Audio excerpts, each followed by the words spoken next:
అందరికీ నమస్కారం.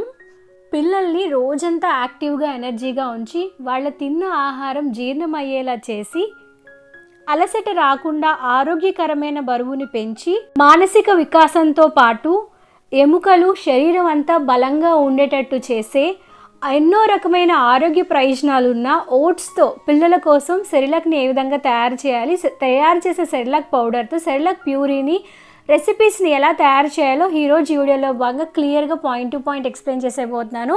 వీడియోలోకి వెళ్ళిపోదాం. వీడియోలోకి వెళ్ళే ముందు ఇలాంటి మరెన్నో బేబీ ఫుడ్ రెసిపీస్ కోసం, baby care videos, mother care videos, fashion and beauty tips కోసం, బేబీ ప్రోడక్ట్ రివ్యూస్ కోసం తప్పకుండా మన ఛానల్ని రెడ్ కలర్ సబ్స్క్రైబ్ బటన్ మీద క్లిక్ చేసి సబ్స్క్రైబ్ చేసుకుని పక్కన వచ్చిన గంట సింబల్లో ఆల్ ఆప్షన్ కూడా సెలెక్ట్ చేసేసి లేట్ చేయకుండా ఇమీడియట్గా మీరు కూడా మన ఛానల్లో జాయిన్ అయిపోండి. ముందుగా ఓట్స్తో సెరిలాక్ పౌడర్ని తయారు చేసుకోవడానికి కొంచెం అడుగు మందంగా ఉన్న గిన్నెని తీసుకొని ఒక కప్పుడు ఓట్స్ని మనం వేసుకోవాలి. ఆల్రెడీ మన ఛానల్లో పిల్లల కోసం ఎలాంటి ఓట్స్ని వాడాలో క్లియర్గా ఎక్స్ప్లెయిన్ చేస్తూ ఓట్స్కి సంబంధించి ఒక వీడియో చేశాను. వీడియో ఎవరైనా చూడకపోతే లింక్ డిస్క్రిప్షన్ బాక్స్లో ఇస్తాను, చెక్ చేసేయండి. అలాగే పిల్లల కోసం నేను వాడే ఓట్స్కి సంబంధించి అమెజాన్ లింక్ కూడా డిస్క్రిప్షన్ బాక్స్లో ఇస్తాను, కావాలంటే ఒక్కసారి చెక్ చేసేయండి. ఓట్స్ చాలా త్వరగా ఫ్రై అయిపోతాయండి. ఇందులో ఎటువంటి ఆయిల్ వేసుకోకుండా డ్రైగా ఫ్రై చేసుకోవాలి. 2 నుంచి 3 నిమిషాలు కొంచెం వాటి కలర్ చేంజ్ అయ్యి అందులోంచి మంచి వాసన వచ్చేంత వరకు ఫ్రై చేసేసుకొని ఫ్లేమ్ ఆఫ్ చేసుకోవాలి. బాగా చల్లారిపోయిన తర్వాత మిక్సీలో వేసుకుని ఇలాగా మెత్తగా పౌడర్ చేసుకోవాలి. ఇలా తయారు చేసుకున్న ఓట్స్ పౌడర్ని ఒక ఎయిర్టైట్ కంటైనర్లో పెట్టి, కుదిరితే గ్లాస్ జార్లో పెట్టి స్టోర్ చేసుకుంటే పాడవకుండా 2 నుంచి 3 నెలల వరకు అలానే ఉంటుందండి. ఇలా తయారు చేసుకున్న పౌడర్తో ఇప్పుడు సెరిలాక్ని ఏ విధంగా తయారు చేస్తుందో తెలుసుకుందాం. అడుగు మందంగా ఉన్న గిన్నెని తీసుకొని దాంట్లో ఒక గ్లాసుడు వాటర్ పోయండి. వాటర్లో మనం ముందుగానే తయారు చేసుకున్న ఓట్స్ పౌడర్ని వేయండి. ఈ పౌడర్ని వాటర్లో బాగా మిక్స్ అయ్యేటట్టు కలపండి. ఎటువంటి ఉండలు కానీ లేకుండా బాగా కలుపుకోవాలి. వాటర్ ఎంత వేయాలంటే కన్సిస్టెన్సీ అనేది ఇలా లూజ్గా ఉండాలన్నమాట.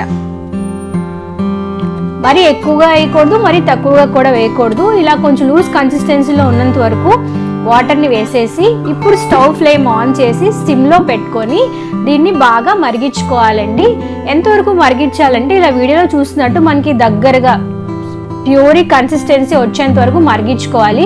ఒకవేళ మీ పిల్లలు కొంచెం సెమీ సాలిడ్గా తింటున్నారు అనుకుంటే మరీ ప్యూరీగా కాకుండా కొంచెం గట్టిగా ఉన్నప్పుడు స్టవ్ ఆఫ్ చేసేయండి. బాగా ప్యూరీగా కావాలంటే ఇలా థిక్ కన్సిస్టెన్సీ వచ్చేంత వరకు దీన్ని మరిగించుకొని స్టవ్ ఆఫ్ చేసే ముందు ఒక చిటికెడంత నెయ్యిని వేసుకోండి.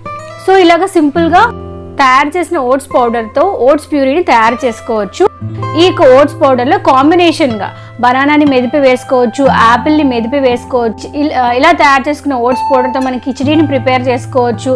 మీ పిల్లలు తినే టేస్ట్ ఆధారంగా ఐదర్ మీరు స్వీట్ అయినా యాడ్ చేసుకోవచ్చు, అంటే బెల్లం ప్యూరీ కానీ డేట్స్ ప్యూరీ కానీ యాడ్ చేసి స్వీట్లా పెట్టచ్చు. లేదు మీ పిల్లలు కొంచెం కారంగా ఇష్టపడుతున్నారు అనుకోండి, దీనిలో కొంచెం పెప్పర్, సాల్ట్ వేసి కిచడీలా కూడా ప్రిపేర్ చేసుకోవచ్చు. సో అలా మీ పిల్లలు తినే టేస్ట్ ఆధారంగా దీన్ని చాలా వెరైటీస్లో ప్రిపేర్ చేసుకోవచ్చు అండి. ఇది బేసిక్ రెసిపీ అనమాట.